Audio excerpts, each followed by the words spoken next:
Hey, it's Thomas. Today we're going to be looking at how to adapt our Volta card holder pattern to be a little more versatile. You can download the Volta card holder pattern for free on our website. It also comes with a list of materials and an SVG laser file. Typically the Volta has 3 vertical card slots that are great for credit cards or folded receipts, but by splitting the side, you can actually include one's folded cash pretty easily. So today we're going to learn how to make a split side Volta. Today we're using Botero and Pueblo leathers, both from Italy, both full grain veg tan leather, between 2.5 and 3 ounces. But you can go up to 3.5 ounces without too much bulk, though I wouldn't recommend going past that. Once you printed out the Volta pattern, this video assumes that you do not use the trim allowance included, but you're more than welcome to check out the original Volta tutorial to see how that's used. We'll be using Tokonole to burnish all of our edges in this pattern, and there's an optional step at the beginning to burnish the interior of the cash portion. That'll allow cash to slide easily in and out, but if you only have a few bills, you might skip this step, so that the additional friction will keep all of your cash in one place. We're going to align both pieces by the bottom edge and use a scratch awl to make a mark on the left and the right side about 5 millimeters below the curved corners of the blue piece. We'll lightly sand the top edge of both pieces, stopping where we made the marks on either side.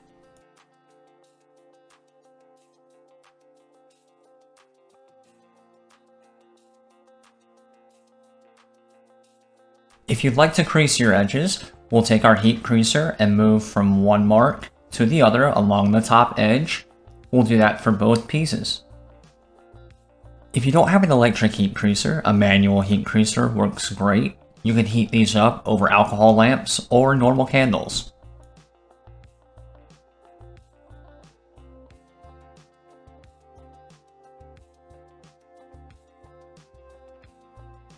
One of the reasons for sanding the edges is so that we can more easily bevel them. Here we have an edge beveler from Springfield Leather Company. We're using the number 1 size, and we'll bevel both the flesh and the grain side of both pieces of our leather until we reach our marks on the left and the right.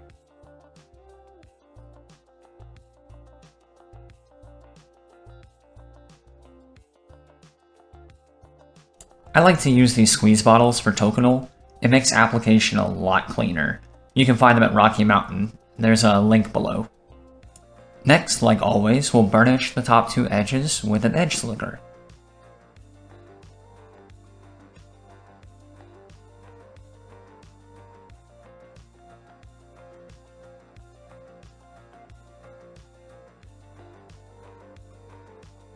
Now we need to prep for glue.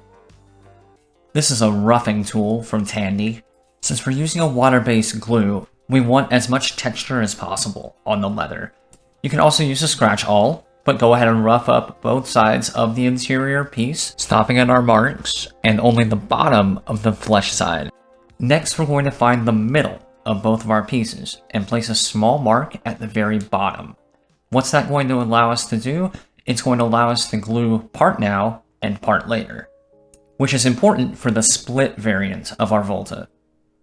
We're using Eco Stick by Intercom. You can grab this at Buckle Guy, link below. This is an awesome water-based adhesive. I really like it, but it is very thin, so watch out for accidental sprays. You'll notice we only glued from one side mark to the bottom middle mark, because we only want to stitch one side right now. After a couple of minutes, when our glue is translucent but not completely dry, we're going to carefully align our pieces. You can just press with your fingers, but I like these clamps because they apply pressure very evenly. We're using the same grit sandpaper to sand from the side mark where we glued to the bottom middle mark where we stopped gluing.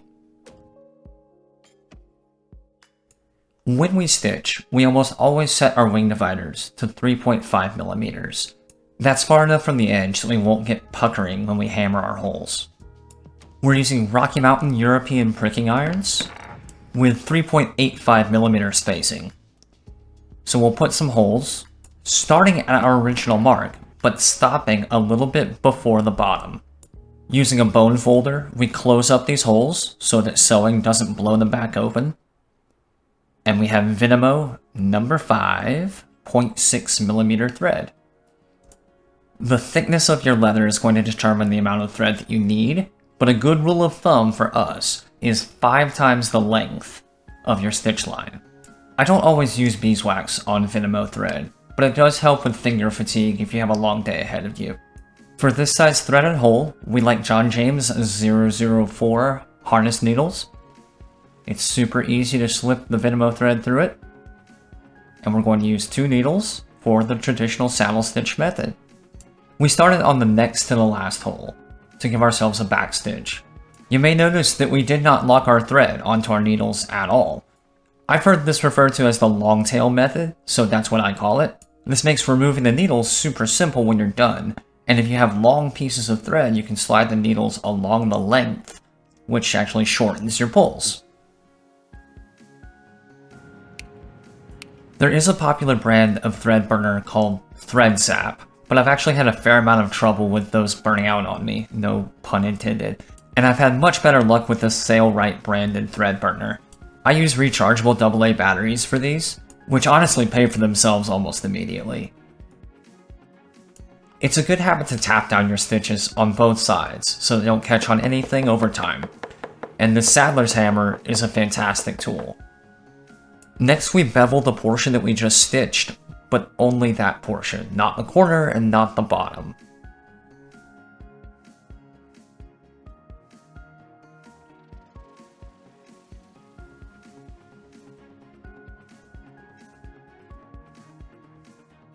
This next portion can get a little awkward, but it's not too bad if you're careful. We're going to apply glue on both sides, just like we did the first time, but mirrored, being careful not to let them touch until we're ready.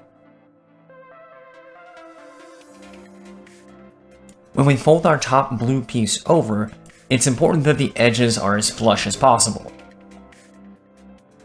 One trick is to put your edge on a table, so that the side we've already stitched hangs off and there's less tension. And this can make alignment a little bit easier. Sand this outside edge just like before, but not the bottom. Scribe our 3.5mm line, and punch our holes.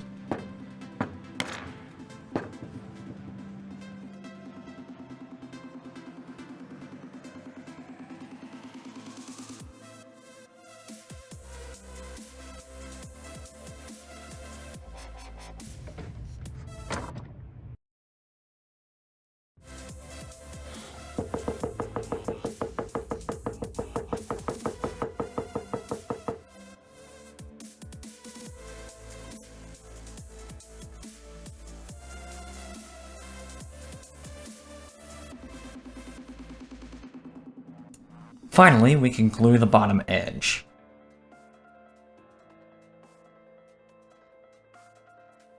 Don't try to press the crease completely flat, as that can crack your leather. See how we don't press all the way to the crease.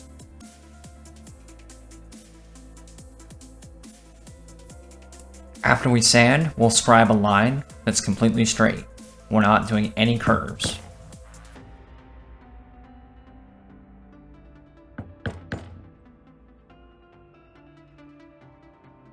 I don't show it in detail very often, so I wanted to do a close-up of what our saddle stitching technique actually looks like.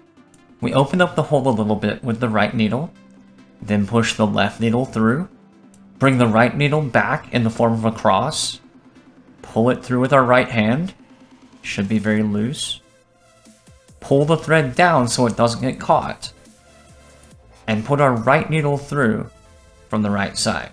We're also going to do what's called casting our stitch. So we take the thread on the left side and throw it over the needle, holding it in place. What this is going to do is it's going to give our back side stitch the same slant as our front side.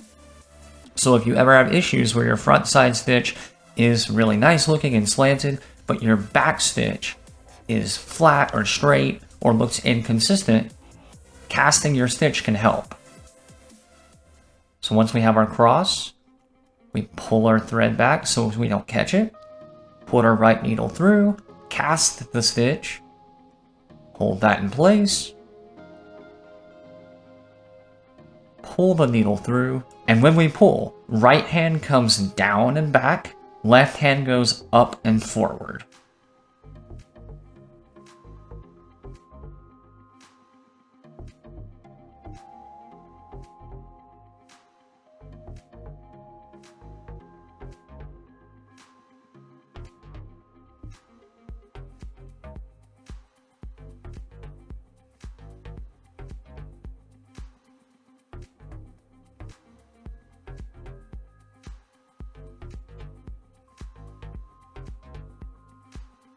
Right hand down and back, left hand up and forward.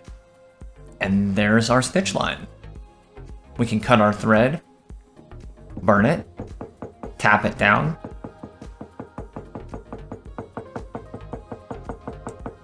and bevel. Lastly, we'll give it some old tokonole and burnish it. If you would like to move up in grit for sandpaper, you can go as high as you would like for that shiny, beautiful edge. The process is sand, tokonole, burnish, and move up in grit until you're happy with your edge. We'll just open up our card pockets a little bit with our bone folder, and we're finished. The split side variant of our Volta is a little bit more work than the standard design, but if you're carrying cash, side loading is a really nice feature. If you'd like to design your own Volta for purchase, you can do so on our website, where the split side is a custom option. I hope this tutorial's been fun and helpful, and please check out our other videos and patterns on our website and on our YouTube channel. Also check out our Instagram. Feel free to reach out with any questions. Thanks guys!